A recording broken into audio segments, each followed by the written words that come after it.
네, 방금 소개받은 인도네시아에서 도시 빈민사역을 하고 있는 최원금 선교사입니다. 제 이름이 원금, 굉장히 특이한 이름이죠. 한글 순수한 이름으로는 순금이라고도 합니다. 영어 이름은 오리지널 골드입니다. 우리 예수님께서 흠없고 티 없이 순전하셨는데 그렇지는 못하지만 그 목표를 향해 달려가고자 하는 이름으로 그렇게 자부심을 갖고 제 이름을 부르고 있습니다. 워낙 제가 유명해서 매일마다 조선일보, 중앙일보, 동아일보 온 일간지에 제 이름이 날마다 나옵니다. 경제란에 보면 원금도 나오고 이자도 나오고 원리학교도 나오고 이 정도 되면 4월 3일 날 선교 합신 주간에 4월 3일 날 단상했었던 선교사님 이름을 잊어버리려고 애를 쓰고 써도 안 잊어버려질 겁니다. 네. 저는 인도네시아에 간 지 이제 31년 2개월 좀 지났습니다.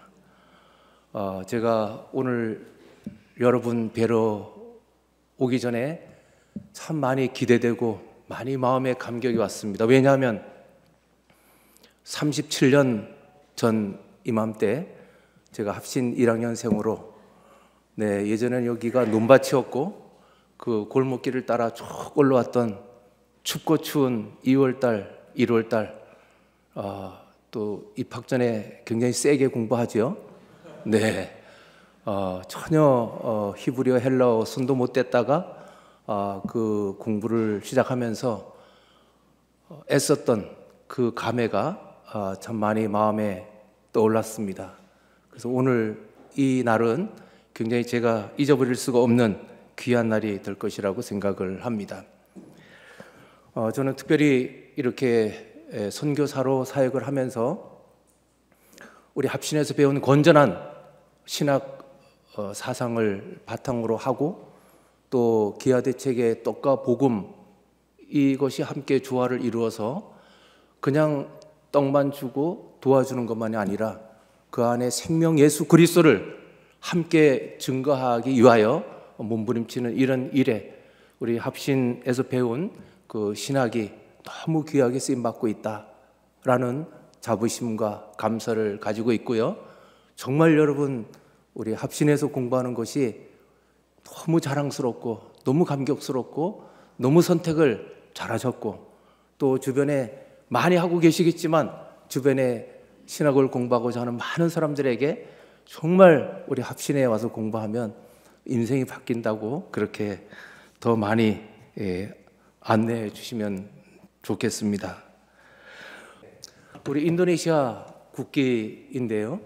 제가 인도네시아 가면서 국기를 보는 순간 한국 국기보다 너무나 단순하구나. 그때 우리 초등학교 때는 시험 문제도 국기 이게 1, 2, 3, 4 맞추기 시험이 나고 그랬었는데 인도네시아는 너무 쉽구나. 한참 바라보니까 이렇게 해석을 하게 됐습니다. 주님의 보혈의 피로 눈과 같이 희게 될 나라가 인도네시아다. 그렇게 되기를 갈망했습니다. 예레미야 33장 3절 여러분 잘 아시는 대로 너는 내게 부르짖으라. 내가 내게 응답하겠고 내가 알지 못하는 크고 비밀한 일을 보여주겠다고 말씀하셨는데 정말 하나님께 부르짖을 때 지금 수치상으로는 변화를 가져오지 못해요. 왜냐하면 그 인도네시아는 판차실라라고 하는 그 정책 때문에 그 국시가 다양성 속에 통일, 하나가 되는 것을 하는 것은 안 된다는 거예요. 그래서 40년 전에 지금이나 기독교 인구 퍼센테이지는 똑같습니다. 그러나 실제적으로는 많이 부흥이 됐고 변화가 됐다. 그래서 하나님 앞에 참 어떤 일이든지 말씀 그대로 가지고 기도하는 것 굉장히 중요하다 믿습니다. 우리 합신 출신들은 세계 방방곡곡에서 제가 다 가보진 않았지만 방문해 본 나라들마다 참 우리 선배님 후배님들이 너무 열심히 사역하고 있는 것을 보게 됩니다. 우리 인도네시아도 많은 가정이 있습니다. 다 선교단체 중에는 뭐 다는 아니지만 일부는 자녀 교육을 생각하면서 선교지를 택하고 하는 일들도 종종 있는 것을 가끔 봅니다만은, 정말 우리 합신 출신들은 그야말로 주의 복음 사역을 위해서, 그 목적을 위해서 하나님 앞에 선교지를 정하고 달려가는 그런 모습을 볼 때 참 감동이고요. 그러면서 궁극적으로 하나님께서 귀한 것으로 그 마음을 심는 그 가정들에게 또 하나님이 책임을 져주시는 그런 것들도 보게 됩니다. 저와 여러분 함께 주의 복음 사역을 위해 힘쓰는 하나님의 사역자들로 주의 부르심 앞에 그 목적을 가지고 달려가기만 하면 그 이후에 과정은 비록 어려울 수 있지만은 궁극적으로 가보면 하나님께서 우리를 귀하게 책임져 주시고 돌봐주시고 함께 해 주신다는 것을 확신할 수가 있습니다. 오늘 특별히 이렇게 선교 합신 주간으로 한 주간 내내 하나님의 그 명령 앞에 순종해 보고자 몸부림치는 이런 주간을 정하고 애쓰는, 이거 참 너무 귀합니다. 다 선교사로 나가실 것은 아니지만, 선교 현장에 나가실 분도 있지만 또 국내에서 목회하면서도 선교를 향하여 하나님의 그 명령 앞에 순종하고 또 뒤에서 밀어주는 이런 목회 굉장히 중요하죠. 저는 부르심, 위대한 부르심과 헌신, 이 주제를 보면서 부르심, 이거는 개인적인 주님 앞에의 부름. 저는 유교 집안에서 자랐습니다. 어릴 때는 신앙생활을 못했습니다. 그러나 예수 그리스도를 알고 접하고 난 이후에 정말 별세계구나, 이런 세계가 있구나, 하나님을 아버지라고 부를 수가 있구나, 저는 너무 놀라운 이 세계를 경험하면서 하나님, 이렇다면 저는 저 자신을 하나님 앞에 드릴 수가 있겠습니다, 이런 고백을 하게 됐습니다. 대학 1학년, 저는 이제 CCC 생활을 대학생 때 했는데요, 여의도 광장에서 80세계 복음화 대성회가 있었습니다. 그때 주제는 나는 찾았네. 근데 그때 비가 오는 밤에 연인은 100만 명이 모였다고 하는 그 집회에 우비를 입고 그 밤에 강사님이 선교사로 헌신할 사람 일어서세요. 그럴 때 제가 일어섰었습니다. 좀 그런 그 부담감과 감격과 또 각오와 이런 것을 가지고 이렇게 대학 1학년 여름을 경험하게 됐는데요. 저는 그때 재수해서 대학 1학년이었어요. 그런데 한 여고생 1학년, 여고 1학년생이 같은 자리에 비 오는 밤에 같이 하나님 앞에 선교사로 헌신한 한 여학생이 있었어요. 그로부터 8년 후에 만났고 10년째 결혼을 하게 되는데 그 여인이 바로 제 아내입니다. 네. 같은 시간, 같은 장소에서 하나님 앞에 같이 헌신을 했었습니다. 모르는 사이였는데. 너무 신기하죠? 네. 그래서 제가 교제 처음 시작하면서 그렇게 헌신했다 그래서 더 이상 진도를 나가지 않고 우리 결혼하면 좋겠습니다, 그렇게 했습니다. 네. 그 부르심의, 개인적인 부르심에 하나님 앞에 응답하는 그 과정을 잠깐만 소개드리면, 이렇게 80세계 복음화 대성회 때 하나님 앞에 선교사로 헌신하고, 대학 4학년 때, 저는 이제 공과대학을 졸업했습니다마는 4학년 때 하나님 앞에 풀타임 사역자로 이렇게 헌신을 마음으로 하면서 나를 더 점검해 보기 위해서, 하나님, 저를 군대 선교사로 파송해 주십시오. 그러려면 사병으로 가는 것보다는 장교로 가는 것이 훨씬 더 체험할 수 있는 기회가 될 테니 장교로 보내십시오. 그래서 제가 학사장교로 3년 동안 저 철책선에 소대장으로 생활하면서 우리 소대원들을 케어하면서 영적으로 도전 주는 그런 일을 해봤습니다. 그 열정이 식어지지 않아서 제가 제대를 한 이후에 합동신학대학원에 이렇게 영광스럽게 들어오는 그런 기쁨을 누리게 됐습니다. 그리고 90년, 91년에 여름에 KIM이라고 하는 선교단체가 당시에 있었는데 바울의 집 하기선교대학원 이렇게 훈련을 받았고 또 90년도와 92년도에 선교한국에 저희가 참여해서 이렇게 도전을 받았고요. 궁극적으로 결국 94년 1월 달에 인도네시아로 이렇게 선교사로 가게 됐습니다.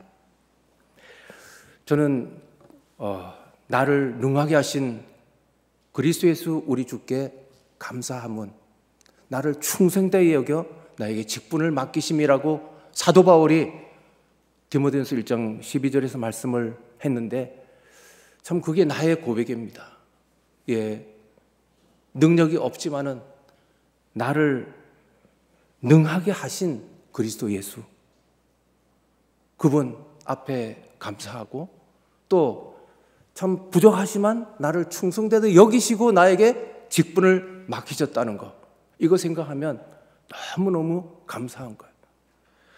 그러면서 하나님 앞에 나의 달려길과 나의 주께 받은 사명, 곧 하나님의 복음 증거를 마치려 하면은 나의 생명을 조금 더 귀한 것을 여기지 않는다고 하는 이 고백으로 주님, 나의 인생을 주님께서 새롭게 바꾸셨사오니 나도 주님 위에 나의 생애 온전히 드리기를 각오합니다. 이런 마음으로 지금까지 달려오고 있습니다.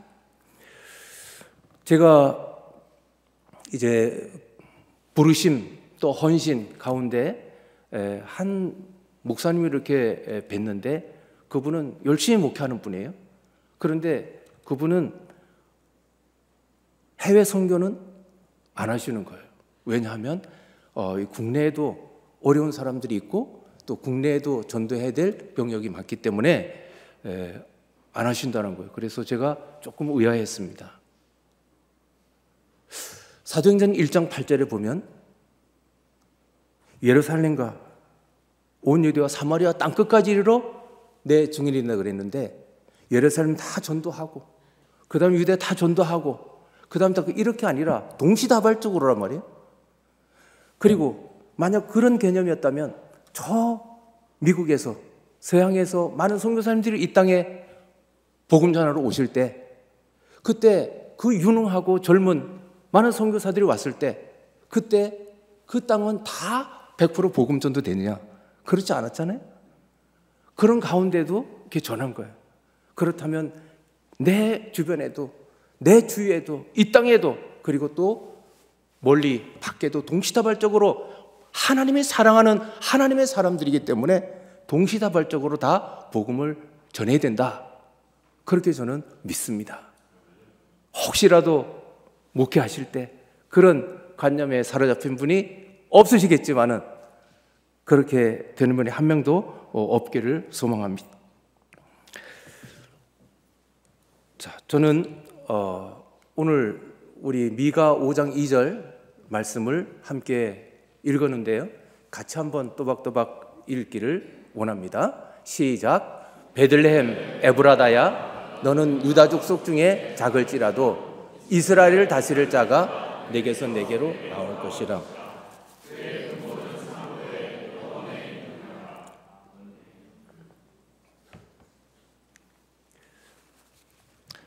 네, 베들레헴의 뜻은 여러분 너무 잘 알지요?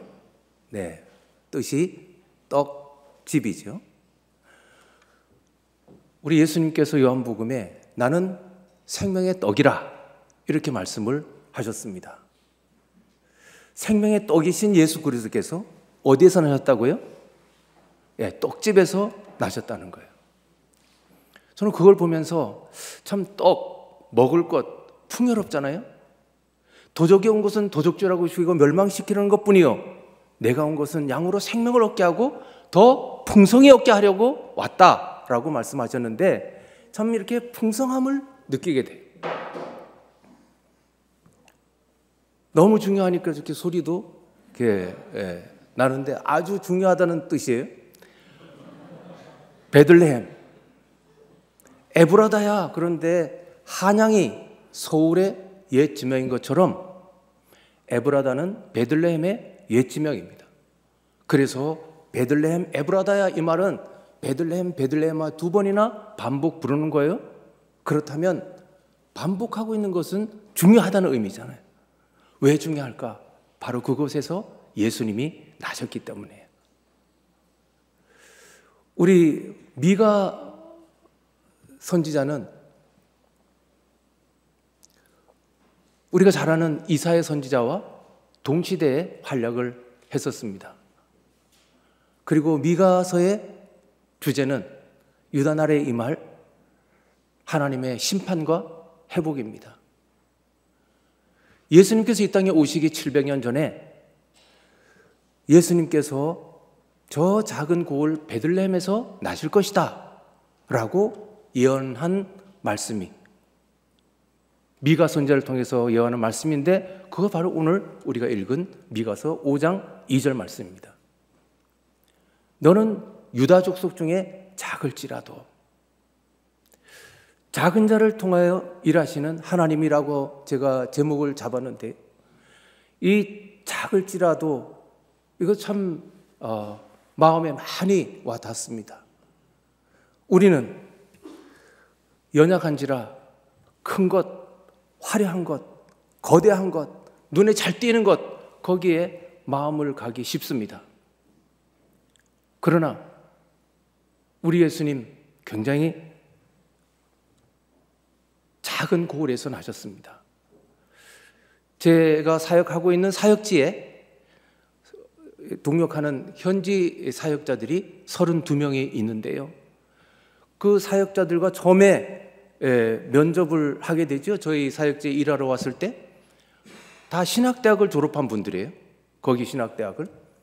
그런데 면접해보면 괜찮은 분도 있지만은 참 말도 어눌하고 자기 표현도 제대로 못하고 이럴 때 많은 그 아이들도 있고 한데 그런 것들을 다 제대로 통솔해낼 수 있을까 하는 의심을 스스로에게 할 때가 있었습니다. 어쨌든 하나님이 저에게 붙여준 사역자라 이제 그런 마음은 속으로 있었지만은 같이 사역을 하게 됐는데 환경을 조성해주고 격려해주고 방법을 가르쳐주고 할 때 한 6개월 1년만 지나면 아주 유능한 사역자들이 되는 것을 여러 번 경험을 했습니다. 그러면서 제가 스스로 나도 굉장히 사람의 외모를 봤구나 하는 이런 회개를 하게 됐었습니다.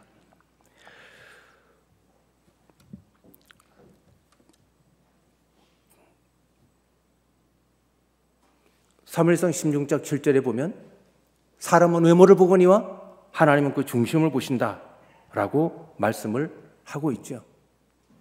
우리 예수님 어떤 분이십니까? 이사야서 53장에 2절에 보면 우리 예수님의 모습을 그림으로 그릴 수가 있습니다. 한번 읽어보시죠. 시작. 그는 주 앞에서 자라나기를 연한 순 같고 마른 땅에서 나온 뿌리 같아서 고운 모양도 없고 풍채도 없은즉 우리가 보기에 흠모할 만한 아름다운 것이 없도다. 네, 주 앞에서 자라나기를 연한 순 같아, 마른 땅에 나온 뿌리 같아, 고운 모양도 없다, 풍채도 없다, 우리가 흠모할 만한 아름다운 것이 없다. 이게 바로 예수 그리스도라는 거예요. 그는 멸시를 받아서 사람들에게 버림받았고 강고를 많이 겪었고 질고를 아는 자예요.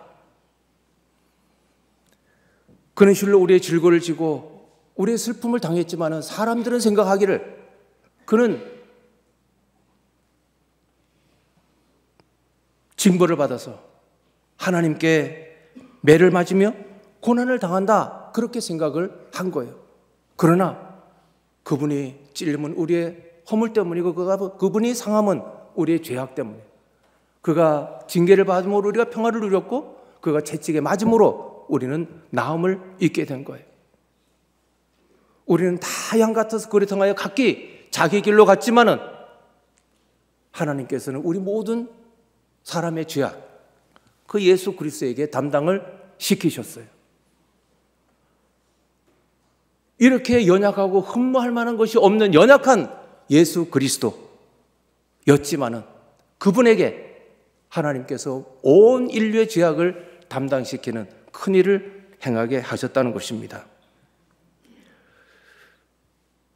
예수님 이렇게 작은 자요, 보잘것없는 자요, 연약한 자요, 그러나 온 인류의 구세주입니다. 저는 초대에 유교 집안에서 자랐다고 했습니다. 그러니까 영적으로 볼 때 정말 제로죠. 9살 때 아버지가 세상을 떠났습니다.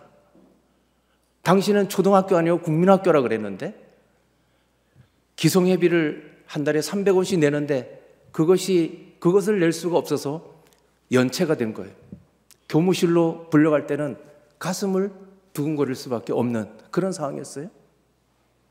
이제 그런 정도로 굉장히 참 영적으로 보나 환경적으로 보나 너무너무 왜소하고 작은 자였죠. 그러나 그 어린 불행했던 어려웠던 환경에 있던 그 학생에게 예수 그리스도가 들어가니까 나중에 궁극적으로 인도네시아에서 복음을 전가하는 선교사까지 될 수가 있었다는 것입니다. 우리 빈민촌에 이전에 김학규 교수님 인솔에서 또 우리 신대원 학생들이 저희 사역지에 와서 사역 경험을 하고 갔고요. 또 우리 김충환 교수님 통해서 또 그 팀이 인솔해서 이번 이미 지난번 졸업생들이죠. 그 팀들이 와서 사역을 하고 갔습니다. 여러분도 와서 함께 같이 사역하고 빈민 사역에 체험하는 기회가 있으면 좋겠습니다. 그런데 정말 그 빈민촌의 사람들 가까이 가기가 꺼려지고 손을 잡기가 꺼려지고 냄새나고 그런 대상들이에요. 그러나 비록 우리 눈에 보기에 그렇다 할지라도 그들 속에 생명 예수 그리스도가 들어가기만 한다면 그 사람들도 그 지역도 반드시 변화되는 놀라운 역사가 있게 될 줄로 믿습니다. 우리는 화려한 것, 큰 것, 많이 모이는 것, 이것에 많이 신경을 씁니다. 그런데 아무리 화려하다 해도 그 안에 예수 그리스도 생명이 없다면 그것은 빈 깡통에 불과할 것이요. 아무리 소규모 그룹이라 할지라도 그 안에 생명 예수 그리스도가 있다면 엄청나게 놀라운 일을 일으킬 영향력을 가져올 그런 역사가 있게 될 줄로 믿습니다. 베들레헴 에브라다야, 너는 유다 족속 중에 작을지라도 이스라엘을 다스릴 자가 내게서 내게로 나올 것이라. 내게서 내게로 나올 것이라. 이것은 바로 하나님께로 나올 것이라 이 말이죠. 당시에 유대 나라는 어떤 왕을 원했냐면요, 저 아수르 바벨론을 쳐부술 그를 정치적인 왕, 힘 있는 왕을 원했던 거예요. 그러나 하나님께서는 그것이 아니라 나를 위하여 올 것이라. 메시아가 나를 위해 온다, 하나님 위해 온다. 그거는 뭐예요? 더 확대 해석하면 결국 하나님이 사랑한 온 인류를 위해 온다 이 말이죠. 구세주로 온다. 상고의 영혼의 아주 아득한 옛날 태초에 그의 근본 우리와 다르고 원래부터 계셨던, 태초부터 계셨던 그분이라고 우리 예수님을 소개하고 있습니다. 우리 예수님께서 역사의 주인이신 줄로 믿습니다. AD와 BC의 분수령, 우리 예수님의 오심이 그 기준점인데 역사의 주인이신 예수 그리스도 그분을 믿고 있다는 것이 얼마나 감사한가요? 오실 예수 그리스도를 말씀하는 구약 성경 오신 예수 그리스도를 언급하는 신약 성경, 이 신약 성경을 통해 보면서 정말 참 예수 그리스도를 믿지 않았다면 어떻게 될까? 그리고 믿지 않는 많은 영혼들 얼마나 불쌍한가 하는 생각을 늘 해봅니다. 하나님께서 말씀하십니다. 우리의 형상을 따라 우리의 모양대로 우리가 사람을 만들자. 그리고 바다의 물고기와 공중의 새와 가축과 온 땅과 땅에 기는 모든 것들을 다스리게 하자. 그렇게 하고는 하나님께서 자기 형상, 곧 하나님의 형상대로 사람을 만드시되 남자와 여자를 만드셨어요. 그리고 하나님께서 그 사람들에게 복을 주시며 그들에게 말씀하십니다. 그 1장 28절 시작. 하나님이 그들에게 복을 주시며 하나님이 그들에게 이르시되 생육하고 번성하여 땅에 충만하라. 땅을 정복하라. 바다의 물고기와 하늘의 새와 땅에 움직이는 모든 생물을 다스리라 하시니라. 아멘. 이 얘기는 하나님께서 사람을 만드시고 또 많은 피조물 만드시고 그것을 사람들에게 위임하셨다. 하나님께서 인간과 깊은 교제관계에 있겠다는 것이죠. 그런데 결국은 사람들이 하나님의 뜻 가운데 살지 아니하고 자기 뜻대로 살려고 하기 때문에 결국은 하나님 앞에 죄를 짓게 된 것이죠. 로마서 3장 23절에는 모든 사람이 죄를 범해서 결국 하나님의 영광에 이르지 못했다라고 말씀을 하고 있고 또 이 죄의 값은 뭐예요? 사망이라고 성경은 말씀합니다. 영적 사망, 하나님과 더 이상 관계가 없어짐, 이거 얼마나 하나님 입장에서는 안타까운 일인가요? 자기 형상을 따라 자기 모양대로 사람을 만들었는데 이제는 더 이상 교제관계에 이룰 수가 없다. 너무 안타까운 일이죠. 그래서 하나님께서 그냥 그걸로 끝내지 않으시고 다시 교제할 수 있는 한 길을 여셨는데 그분이 바로 우리의 구세주 예수 그리스도시죠. 그래서 이사야 7장 14절에 보라 처녀가 잉타하여 아들을 낳을 것이요 그 이름을 뭐라 하라? 임마누엘이라 하라. 마태복음 1장 23절은 이어서 이를 번역한 즉 하나님이 우리와 함께 계시다 함이라. 그러면 저와 여러분 예수 믿는 처음 마음으로 돌아가서 아니 오늘 또 우리가 예수 믿는 그분을 믿음으로 말미암아 어떤 복을 누리고 있는지 우리 유치원생처럼 한번 답도하면서 말씀을 듣기를 원합니다. 자, 우리 예수 믿으면 어떤 복이 있는가? 영접하는 자고 그 이름을 믿는 자들에게는 뭐가 돼요? 그렇습니다. 하나님의 자녀가 됩니다. 아무나 하나님의 자녀가 될 수 없습니다. 아무나 하나님을 아버지라고 부를 수가 없습니다. 하나님의 자녀가 됐습니다. 또 그를 믿는 자마다 뭐가 돼요? 멸망하지 않습니다. 영생을 얻습니다. 또 믿고 세례를 받는 사람은 뭘 얻어요? 구원을 얻습니다. 예, 우리는 하나님의 자녀가 되고 멸망하지 않고 영생을 얻고 구원을 얻고 또 이어서 하나님께서 우리에게 주시는 정말 예수 믿는 자에게 주는 표적이 있는데 예수 이름으로 귀신을 쫓아내고 세방언을 말하고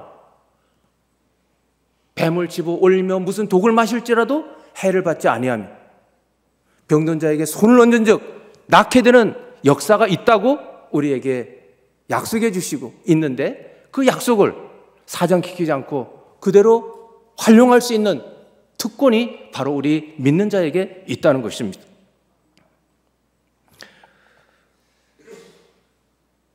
사람이 살면서 얼마나 존재의식에 느끼지 않습니까? 때로는 자유함을 누리지 못할 때가 많이 있죠. 그러나 우리 예수 믿는 사람 얼마나 하나님께서 큰 복을 주셨는가. 로마서 8장 1절 이제 대자유를 하나님께서 우리에게 선언해 주신 말씀이죠. 그러므로 이제 시작. 그러므로 이제 그리스도 예수 안에 있는 자에게는 결코 정죄함이 없나니 이는 그리스도 예수 안에 있는 생명의 성령의 법이 죄와 사망의 법에서 너를 해방하였습니다. 아멘. 그리스도 예수 안에 있는 자에게는 결코 정죄함이 없다. 그리스도 안에 있는 생명의 성령의 법이 죄와 사망의 법에서 우리를 해방하셨다라고 선언해 주고 있습니다.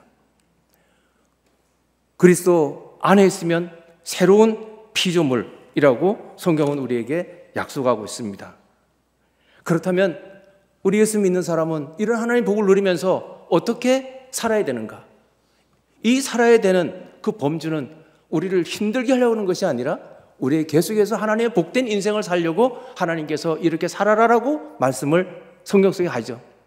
많은 말씀이 있는데 저는 세 가지만 뽑아봤습니다. 첫째는 구별되게 살아라는 겁니다. 로마서 12장 1절 2절 구별되게 살아라. 시작 읽습니다. 시작. 그러므로 형제들아 내가 하나님의 모든 자비하심으로 너희를 고난하노니 너희 몸을 하나님이 기뻐하시는 거룩한 산 제물로 드려라. 이는 너희가 드릴 영적 예배니라. 너희는 이 세대를 본받지 말고 오직 마음을 새롭게 함으로 변화를 받아 하나님의 선하시고 기뻐하시고 온전한 뜻이 무엇인지 분별하도록 하라. 아멘. 네, 두 번째는요. 우리가 성경 66권을 압축하고 압축하면 한 단어가 나올 텐데 그 단어가 뭘까요? 뭘까요? 조금 생각이 다를 수도 있겠지만 아무래도 사랑이라고 하는 단어가 가장 많은 숫자가 아닐까요? 사랑에 대한 언급을 많이 합니다. 예배를 드리기 전에 먼저 형제와 화해하고 예배 드려야 그게 온전한 예배가 될 수 있다라고 말합니다. 요한일서 4장 20절은 누구든지 하나님을 사랑하노라. 주님 저 사람 사랑해요. 그러면서 어떤 형제를 미워한다면 그것은 거짓말하는 것이다. 보는 바 그 형제를 사랑하지 못하는 자가 어찌 보지 못하는 바 하나님을 사랑할 수가 있겠는가? 라고 말씀을 하고 있습니다. 더 언급할 필요가 없겠죠. 마지막 세 번째, 너희는 온 천하에 다니며 만민에게 뭘 전파해요? 복음을 전파하라. 복된 소식. 바로 이 복된 소식, 복음을 증거하는 사람이 바로 증인이죠. 오늘 저와 여러분 증인으로 한 생애를 살기를 다짐하고 이렇게 하나님 앞에 서 있습니다. 매일마다 단상에서 귀한 말씀 많이 들으시기 때문에 오늘 이렇게 선교 주간을 맞이해서 저는 실제 저희 사역지의 상황과 연결해서 이렇게 복음을 전파하라고 하는 이 말씀에 하나님께서 어떻게 작은 달을 들어서 이렇게 일을 행하고 계시는지를 여러분과 함께 같이 나누기를 원합니다. 네, 인도네시아 지도입니다. 많이 보이는 게 뭐예요? 우리 인도네시아 많은 것이 니켈, 구리 이런 건 너무 디테일한 거고 눈에 크게 보이는 거 섬이 전 세계에서 제일 많습니다. 17,300개. 그 다음 또 많은 게 뭘까요? 저 지도에는 없는데요. 그렇습니다. 이슬람교를 믿는 사람을 모슬렘이라 그러죠. 그 모슬렘 숫자가 제일 많은 나라가 인도네시아입니다.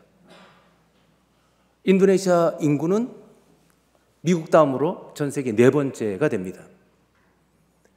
미국의 동서 너무 길다고 여러분 알고 있잖아요. 5,000km입니다. 그런데 인도네시아의 동서는 5,150km입니다. 굉장한 나라입니다. 나라가 발전할 수 있는 요소는 땅이 넓고 지하자원이 많고 인구가 많고 하면 가능성이 있다 그러죠. 그 세 가지 요건을 다 갖춘 나라가 인도네시아입니다. 저는 왜 인도네시아를 가게 되냐? 저 중동으로 가면 우리는 너무 한국에서는 이슬람 문화를 접해본 일이 별로 없기 때문에 굉장히 어색할 것. 그래서 인도네시아 사람들을 잘 키우면 그들이 이슬람권에 있기 때문에 그들이 중동 가면 훨씬 더 쉽게 복음을 전할 수 있겠다. 그런 마음을 갖고 인도네시아의 사역지를 정하게 됐었습니다. 이제 자카르타를 더 확대해서 보면 자카르타에 구가 5개가 있습니다. 자카르타 동서남북 중구. 자카르타 인구는 서울의 인구보다 조금 많습니다. 한 1200만 명 정도 됩니다. 우리가 사역하는 자카르타 해피센터는 자카르타 북구에 위치하고 있고 8개 지역을 섬기고 있습니다. 8개 지역마다 빈민 학교가 있습니다. 저희는 이제 크게 두 축을 가지고 사역을 하고 있습니다. 한 축은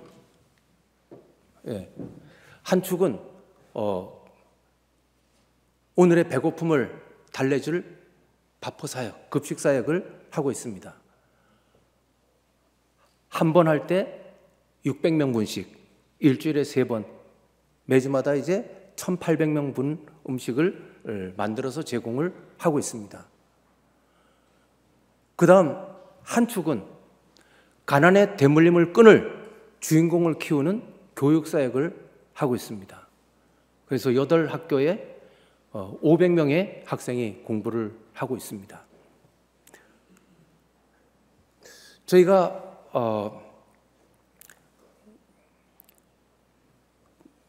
제가 한인교회를 하면서 인도네시아 공동체를 섬기고 있었는데 처음 예배를 같이 드리고 나서 어디에 사는지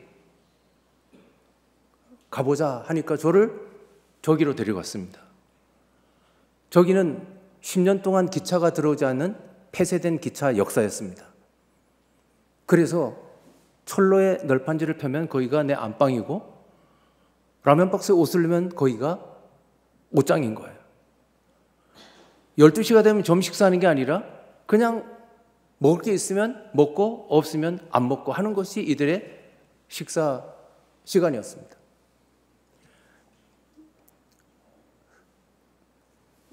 저것과 연결해서 부르신가 헌신이니까 사실 여러분 한인 사역도 쉬운 건 아니거든요. 한인교회 제가 단임목 사역을 좀 했었거든요. 그런데 오전 오후에 사역을 하고 그 후에 오후 5시부터 9시까지 또 우리 현지인 사역을 하고 저녁 먹을 시간도 없고 거의 집에 들어오면 파김치가 되는 거예요.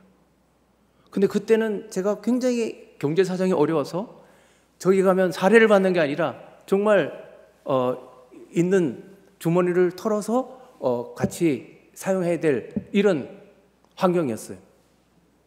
저보고 누가 거기 가서 하시오라고 명령한 것도 없고 의무적으로 해야 될 일도 사실은 아니에요. 오직 하나님이 명령하신 거예요. 거의 몇 년이 됐는데 때로는 이젠 그만둘까? 내가 의무적으로 이걸 해야 되나? 하는 이런 가끔 찾아올 때가 있습니다. 그런데 그것이 궁극적으로는 제가 풀타임으로 저 빈민 사역을 하게 된 동기가 됐고 시발점이 된 일이 바로 저 일이에요. 그래서 여러분 잘 아시는 대로 심으면 심은 대로 거둔다고, 우리가 수고하고 땀 흘려 수고한 것 조금 더 헛되지 않는다고, 그때 그렇게 힘들게 심었던 그런 그 사역들이 나중에 이런 사역이 될 것은 사실은 예측을 못했었는데 그렇게 오늘날까지 오게 된 시발점이었다는 것. 저는 어떤 것이든지 주님이 기뻐하시는 일에 우리가 계속 쫓아가고 순종해 가기만 한다면 궁극적으로는 하나님께서 선한 열매를 맺어주시고 궁극적으로는 복되게 하신다라고 저는 믿습니다. 또 쓰레기장에 가면 저 아이들 어른들이 정말 마침 동일하게 먹는 시간이 다 일정하지 않을. 그래서 저희가 급식 사역을 시작해야 되겠다 해서 이제 급식 사역을 하는데 제 아내 이현주 선교사가 급식사역 하는 전체 주관자예요. 그 오리엔테이션도 저렇게 하고 야채도 다듬고 또 닭도 다듬고 또 밥도 해내고 또 아시는 분도 있죠? 네, 네. 그다음 닭 양념도 하고 닭도 튀기고 또 도시락을 저렇게 다 쌉니다. 네, 그리고 빈민촌 가서 아이들 만나고 밥을 나누고 이렇게 합니다. 저희가 밥을 나누러 갔을 때가 12시경인데 저 아이들은 학교가 있어야 될 아이들인데 밥을 받으러 온 거예요. 왜 밥을 받으러 왔을까? 이 시간에. 그리고 돈이 없다? 의무교육인데 초등학교는 학교 가면 되는데 왜 학교를 안 갈까? 그 의문사항이 들었습니다. 그래서 조사를 해봤. 학비는 안 내지만은 교복, 체육복, 공책, 책, 다른 교구, 도구 이런 것들은 다 자기가 구입을 해는 거예요. 그런 것을 할 능력이 안 되니까 학교를 안 가버리고 마는 거예요. 그래서 학교를 시작을 하게 됐습니다. 이들이 마음 놓고 공부할 수 있도록. 더 자세한 것은 새롭게 하소서에서 보시길 바라고 시간상 넘어가겠습니다. 우리 아이들에게 물어봅니다. 장래 희망이 뭐냐? 그러면 길거리에 보이는 경찰, 군인 이게 90% 이상이에요. 물론 그 직종도 좋지만은 그렇게 기록한 것은 다른 직종의 다양성을 모르기 때문에 하는 것이다 생각을 하고 우리 아이들에게 비전 트립을 실시하게 됐습니다. 그래서 자카르타 중심가에 있는 하나은행 본점 1층, 9층, 13층 거의 전산실까지 다 가고 은행장님 또 강연도 듣고 그리고 현대자동차 아이오닉5 전기차 만드는 로봇으로 만드는 데 가서 또 2시간 반 동안 견학도 하고 또 JIU 자카르타 인터내셔널 유니버시티 그 국제대학 이용규 선교사님이 세운 그 대학에 견학도 하고 이렇게 아침 7시부터 저녁 8시 반까지 견학을 했습니다. 그 다음에는 또 삼성 LG에 들어가는 부속품 만드는 전자회사에 저희가 견학을 갔었습니다. 강연도 듣고 또 JIU 대학에 가고 그 다음에는 우리나라 서울대학 같은 인도네시아 국립대학 있는데 거기 중앙도서관을 이제 방문하고 견학하고 그다음 시내 중심가의 뮤지엄을 방문하고 끝났습니다. 올해는 6월 달에 저희가 포스코가 자카르타 한 2시간 정도 떨어지는 곳에 있거든요. 그 포스코에 우리 6학년생 또 사역자들 합해서 80명이 저희가 가도록 예정돼 있습니다. 이제 저희는 뭐 빈민촌에 협소한 장소 때문에 저렇게 운동회 이런 것들을 할 수가 없습니다. 그래서 자카르타에 있는 한 교회, 연합교회 체육관을 빌려서 저렇게 1년에 한 번씩 체육대회도 합니다. 또 아이들이 자카르타에 살지만 자카르타 중심가에 있는 중요한 요소에 가보지를 못했어요. 그래서 이렇게 독립기념탑도 가고 또 동물원도 가고 이렇게 합니다. 저희가 한 달에 2번씩 현지 의사 선생님이 와서 의료사역을 해주고 있는데 그때 1층이고 우리 빈민학교 한 빈민학교 1층이고 이제 2층에서는 저렇게 예배를 드려요.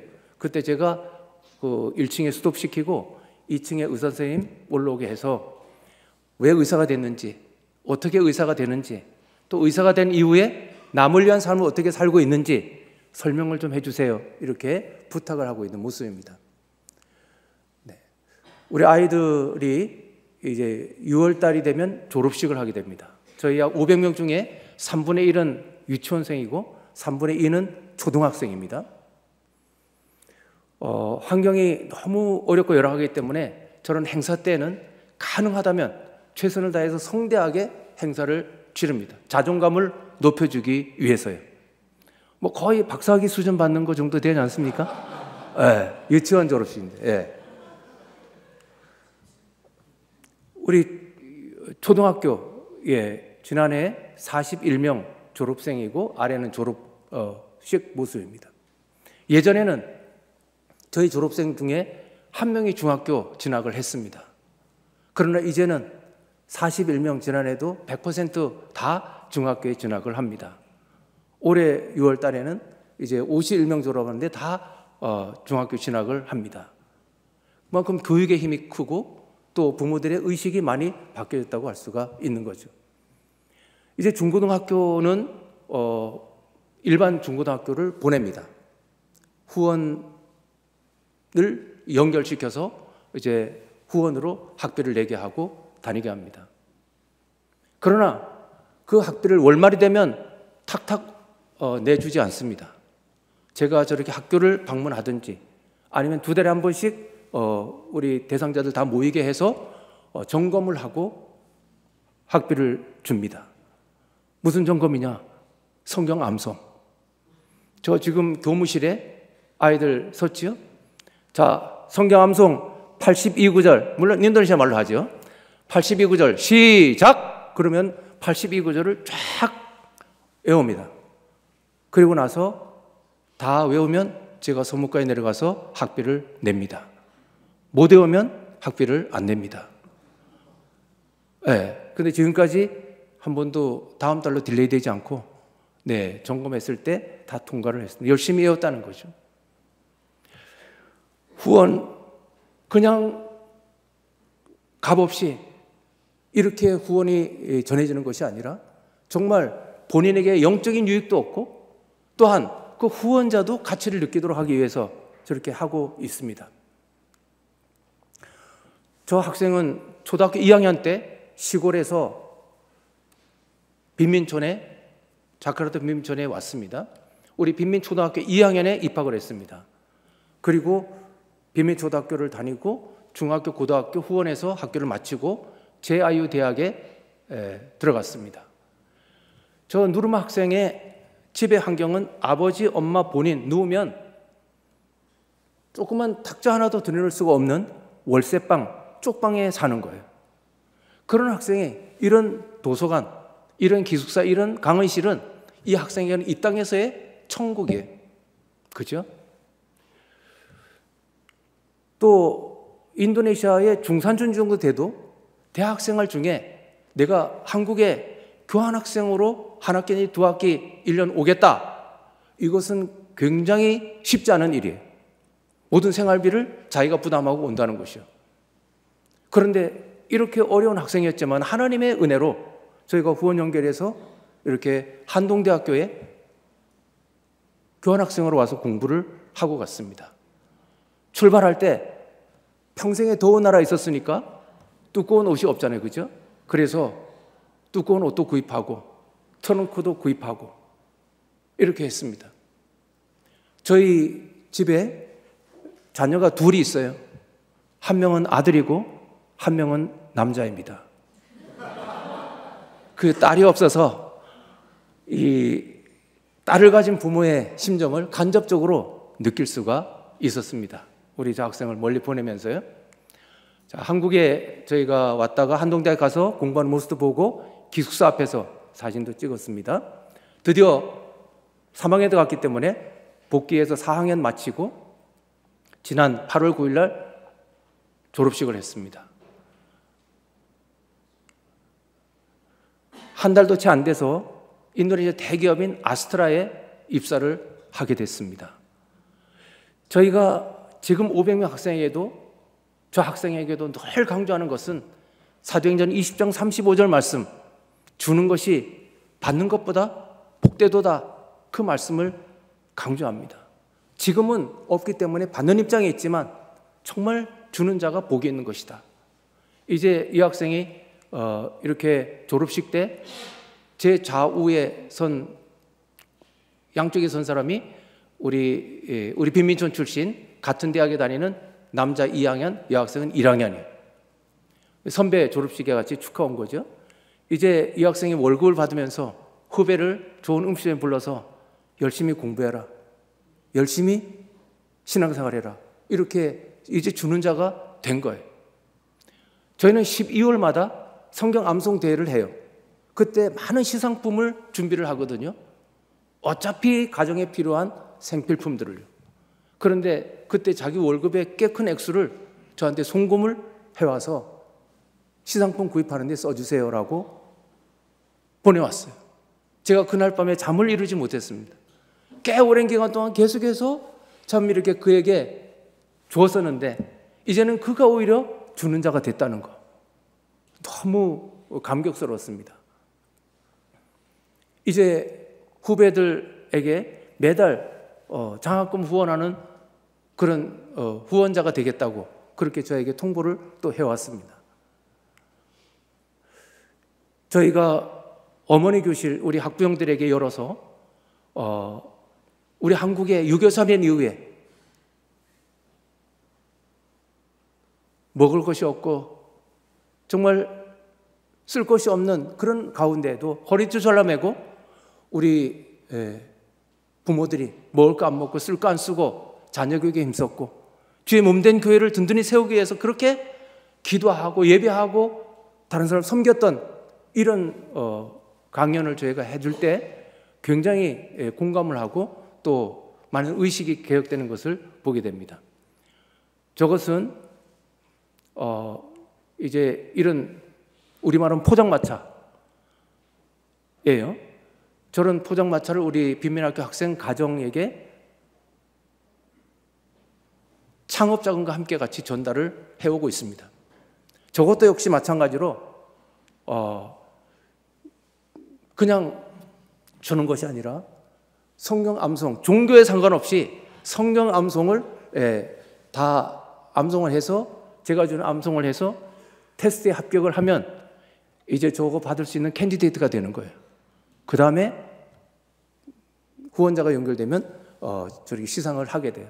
그런데 저 사인하는 것은 저 후원자, 관리자, 또 수혜자인데 저도 그냥 받는 것만이 아니라 이제 받고 1년 동안 잘 장사를 해서 수익금의 일부를 매달마다 예측을 해서 1년 후에는 다른 사람 창업할 때 창업자금을 지원하겠습니다 하는 사인이에요. 비록 삶이 어렵지만 주는 것에 대한 훈련을 시키기 위함인 거예요. 말씀대로 행하면 하나님 복을 누린다고 하는 것을 가르쳐주기 위한 몸부림이죠. 그래서 저기에 1호, 2호가 22호, 23호에게 직접 자기 돈을 자기 주머니에 자기 손으로 전달을 했습니다. 감격스러웠습니다. 그리고 그 이후에도 계속 저는 일어났고요. 우리 사역자들, 빈민학교 교사들 굉장히 중요합니다. 8학교가 있는데 거기에 각 학교마다 농도가 다른 거예요. 학업 분위기, 신앙 분위기가 달라요. 그것은 그 선생님들이 얼마나 준비하냐, 기도하냐, 열정을 가졌느냐 이거에 따라 조금 다르더라고요. 그래서 선생님들을 업그레이드 시키기 위한 애를 많이 쓰고 있습니다. 위로회도 가고 또 세미나도 종종 열고 또 견학도 가고 또 공동체 훈련도 하고 이렇게 심폐기능 소생술 훈련도 시켜서 빈민촌에 유익도 주고요. 또 저 뒤에 서 있는 학생들은 이제 카이스트생들인데 매년 1월 달마다 열흘씩 저희 사역제 와서 사역을 하고 갑니다. 6년째 왔어요. 근데 이제 낮에는 사역하고 오후에는 우리 빈민학교 선생님들 영어 수업을 해주고 있습니다. 영어 업그레이드 시키는 또 한국 견학을 해서 안목을 넓혀주고 도전을 받기 위한 것을 2년 전에 처음 실시를 했습니다. 그래서 한국에 왔고요. 이제 2년마다 하려고 올해 5월 중순에 저희가 또 12명이 13일간 한국을 견학하게 됩니다. 인천공항에 도착했습니다. 처음에 간 곳은 인천공항 화장실. 네, 인도네시아 화장실과 너무너무 다른 학소리가 날 정도로 휘황찬란한 화장실을 구경을 먼저 시켰습니다. 네, 그리고 이제 뭐 카이스트 가고 종종 여러 가지를 가고요. 한 교회에서 선교 예배도 인도하고 또 방송국 KBS 방송 제 바로 앞에 있는 이선영 아나운서 생생정보 인도하는 그 분도 이제 저희 사역지에 몇 번 왔기 때문에 저희가 온다니까 KBS를 안내해 주었습니다. 네, 저희가 돌아와서 우리 빈민학교 선생님들에게 못 간 사람들 있으니까 같은 느낌을 갖기 위해서 보고회를 했는데 해피랜드 1층에서 식사를 하고 2층에 올라와서 보고회를 했습니다. 공동점, 보고 느낀 점, 새로운 각오, 공통분모는 첫째, 한국이 너무 깨끗 청결하더라. 둘째는 교통법규를 잘 지키더라. 세 번째는 학교를 방문하니까 집중력 있게 향양열에 불타오르더라. 네 번째는 교회를 방문하니까 본인들보다 연배가 높은 분들이 너무 잘 섬기더라. 섬기는 리더십을 배웠다. 그래서 지금까지 교사라고 권위적으로 아이들에게 대했는데 이제는 섬기는 자세, 낮은 자세로 대하겠습니다. 이런 고백을 했어요. 네, 마지막으로 이제 저희가 성경 암송 대회를 12월마다 하게 되는데요. 20년도에 3월 달에 코로나가 발발했죠. 그래서 5월 달에 제가 그 전부터도 성경 암송을 이렇게 해왔지만 공식적으로 전교사에게 39절을 주고 암송을 지켰습니다. 그리고 12월 달에 제1차 성경 암송 대회를 했습니다. 한 5개월 지난 후에 그날 대회 이후에 매일마다 수업 전에 오면 성경 암송하고 수업을 진행을 했어요. 그런데 5개월 지나니까 다 암송을 잘할 수가 있었어요. 그래서 39절을 더 줬습니다. 합해 69절이죠. 그리고 또 2차 암송대 65구절, 73구절, 지난해 82구절 암송대를 했습니다. 저기는 80%가 넘는 학생이 기독교인이 아니에요. 네, 거기 종교예요. 우리 아이들은 첼로가 어떻게 생겼는지, 바이올린이 어떻게 생겼는지 몰라요. 그래서 이왕 이런 거 할 때 자카르타에 있는 저런 거 하는 팀들을 불러서 또 연주회도 하고 또 가야금도 또 부채춤도 추는 것들을 보여주기도 합니다. 같이. 네, 우리 한번 소리 키워볼까요?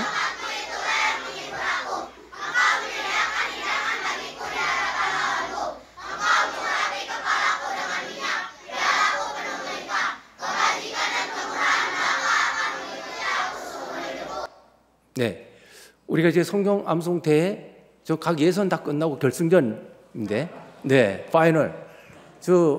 예배 시작, 개예배 시작하고 전체 워밍업으로 단체 암송을 하는 모습이에요. 파란 입은 애들은 초등학생, 하얀 옷 입은 학생은 중고등학생, 대학생. 우린 초등학교까지 있지만 초등학교 졸업하고 빠이빠이가 아니라 중학교, 고등학교, 대학 다 계속 영적 케어를 하고 있기 때문에 성경 암송 대회에 같이 동참을 시키고 있습니다. 이제 흩어져서 초등학교 1, 2학년부, 또 3, 4학년부, 5, 6학년부, 또 중등부, 고등부, 대학부, 남자 교사부, 여자 교사부, 가족 성경 암송대 이렇게 대회를 이틀에 걸쳐서 합니다. 이제 5년째 저희가 성경 암송 대회인데 2년이 지난 후에는 가족들도 함께 아침에 일어나면 같이 성경 암송하고 저녁에 누울 전에 같이 또 암송하면 좋겠다는 마음이 들어서 가족 성경 암송 대회를 추가시켰습니다. 해보니까 저게 6명 중에 작은 애는 유치원생이고 엄마 아버지는 초등학교도 안 나온 사람들이고 나이도 있는데 그래도 암송을 다 할 수가 있더라는 거예요. 그 나이가 많아도 공부를 안 했어도 또 나이가 어려도 누구든지 핑계댈 수 없이 하나님 말씀 암송할 수 있구나 하는 그 마음을 갖게 됐습니다. Ayat 10. Janganlah takut sebab aku menyertai engkau.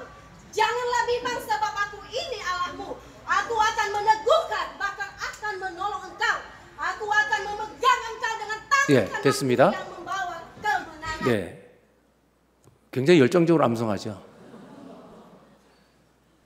첫해 남녀 암송을 같이 시켰는데 제가 10분에 맞춰달라고 그러는데 15분에 맞춰도 될까요? 점심 식사 조금 빨리 하시고, 예. 자, 했는데, 남자 50%, 여자 50% 교사거든요. 근데 남자 선생님들이 너무 잘 외우는 거예요. 그 자기들끼리 1등, 2등 뭐 얘기를 하기에 결과를 나중에 봤는데, 여자 선생님들이 다 1등, 2등, 3등, 4등이에요. 그래서 제가, 뭐 이론적으로 남자는 하루에 단어 쓰는 단어가 몇 단어다, 여자는 몇 단어다, 이런 거 있잖아요. 근데 역시 이 말 재주는 요거는 역시 남자가 여자를 못 따라간다. 여기 결혼한 분은 아마 집에서 말 논쟁으로는 못 따라갈 거예요. 그죠? 교수님들 맞죠? 네. 그래서 왜 남자가 소리 지냐? 말로 안 되니까 소리 지르는 거예요. 네. 그래서 그 다음에부터 제 아내가 이런 좋은 제안을 했어요. 이렇게 하면 계속 여자만 상타겠다. 그래서 그 다음에부터는 남자부, 여자부 따로 나눠서 합니다. 그 이제 했던 그 선생님이 여자부 3등짜리입니다. 주요 단에는 액센트를 넣고 그 문장을 잘 묵상해서 설교하는 것처럼 그렇게 해라. 그렇게 훈련시키거든요. 그 이제 그런 모습이에요. 저렇게 되면 뼛속 깊이 말씀이 들어올 수 있죠. 이제 저렇게 해서 저희가 큰 유익을 얻고 있습니다. 정서적으로, 영적으로 뿐만 아니라 선생님들 평가해 보면 사회, 과학, 수학, 일반 학문 공부하는 것도 훨씬 더 이 수업 능력이 더 커졌더라는 거예요. 암송한 이후에. 저는 베드로전서 1장 23절부터 있는 말씀, 우리가 거듭난 것은 썩어질 씨로 된 것이 아니요 썩지 아니할 씨로 된 것이니 살아있고 항상 있는 말씀으로 되었느니라. 모든 육체는 풀과 같고 모든 영광은 풀의 꽃과 같으니 풀은 마르고 꽃은 떨어지되 주의 말씀은 세세토록 있도다 하는 이 말씀 가지고 저도 복을 누렸지만은 이 말씀이 저 빈민촌의 모든 가정에 그렇게 영향을 미치기를 간절히 소망하면서 저렇게 영적 훈련을 시키고 있습니다. 가족 성경 암송대 첫 해는 5가정 참여했어요. 그 다음에는 14가정 참여했어요. 지난 12월 달에는 21가정 참여했는데 조사해 봤더니 예전에는 교회 안 나가던 21가정 중에 15가정이 교회를 하고 있다는 거예요. 너무 놀라운 일이죠. 하나님 말씀이 놀랍게 인생을 바꿔놓고 가정을 바꿔놓고 지역을 바꿔놓고 늘로 믿습니다. 저는 우리 이 말씀 암송이 개인에게 영적 유익, 가정의 영적 유익뿐만 아니라 나아가서는 우리 인도네시아 교회들에게, 인도네시아 신학대학에, 또 인도네시아 한인교회에 영향을 주기를 소망을 했었어요. 그런데 하나님께서 또 그 길을 열어주셔서 소문을 듣고 지난 추수감사주일 날 한 교회에서, 또 11월 달이죠. 12월 달은 성탄주일 날 또 한 교회에서, 또 1월 초에는 신년 예배 한 교회에서 이렇게 저희를 불러주셔서 저희가 아이들이 가서 이렇게 단체 암송하고 제가 설교하고 이렇게 했었습니다. 그래서 참 이것이 다른 공동체에도 영향을 끼치고 있구나. 그리고 한 신학대학 가서 또 저희가 암송을 했습니다. 저는 우리 빈민촌에 있는 연약한 사람들, 그들이 복음으로 말미암아 바뀌게 되는 것을 보고 있고 또 더 많이 바뀌어지기를 소망하고 있습니다. 저 아이들, 냄새나 아이들, 가까이가 어린 아이들이지만 저렇게 하나님 말씀 암송을 새롭게 돼서 사람들이 저 아이들은 어디 고급 사립학교 다니는 아이들이에요? 라고 질문할 정도입니다. 하나님 반드시 저렇게 연약하고 작은 자를 하나님의 큰 사람으로 바꾸는 줄로 믿습니다. 저의 부끄러운 신학대학원 1학년 때 느낌을 말씀드립니다. 저는 기독교 배경이 아니었습니다. 일대였습니다. 뭐 교계에 누가 아는 사람도 없습니다. 외소한 한 신학생, 지극히 작은 자죠. 두렵기도 했고 나 같은 자가 어떤 뭔 일을 할 수가 있을 것인가 라고 하는 그런 마음이 있었습니다. 혹시 그런 마음 때문에 위축되고 또 주저하는 우리 후배님 혹시 있을지 모르겠습니다. 그러나 그럴 이유가 없습니다. 오늘 성경에도 보았지만은 저 베들레헴 지극히 작은 땅입니다. 그러나 그곳에 예수님이 나셨기 때문에 거기에 놀라운 일이 났습니다. 우리 예수님 흠모할 것이 없는 보잘것없는 존재였지만은 그러나 온 인류의 구세주가 됐습니다. 우리 예수 그리스도 그분 생명의 말씀, 그분 굳건히 붙잡고 주님께서 주신 그 명령에 순응만 한다면 전혀 염려할 일이 없이 앞으로 전진할 수가 있고, 또한 국내 목회도 할 수 있고 세계 선교도 할 수 있고, 하나님께서 부르시는 그곳에 달려가서 귀하게 사역하고 하나님의 열매를 맺혀드리는 하나님의 사람으로 온전히 설 수 있는 줄로 믿습니다. 작은 자라고, 나는 별로 내세울 것이 없다고, 나는 연약하다고 절대 위축될 일이 없는 줄로 믿습니다. 예수께서 계시기 때문인 줄로 믿습니다. 기도하겠습니다. 하나님 감사합니다. 주님께서 저희를 사랑해 주시고 이렇게 선교 합신 주간을 맞이해서 주 앞에 함께 주를 바라볼 수 있도록 인도해 주심을 감사합니다. 우리 전도사님들 인생을 하나님께서 붙잡아 주시옵소서. 주님께 드렸사오니 하나님 그 앞길을 주님께서 온전히 인도해 주실 줄로 믿습니다. 저 자카르타 인도네시아 빈민촌에 하나님께서 생명 예수 그리스도 복음이 헐헐 타오르게 도와주시고 불어푸는 그리스도의 계절이 오는 놀라운 역사에 있도록 은혜를 부어 주시옵소서. 예수님 이름으로 기도드리옵나이다. 아멘.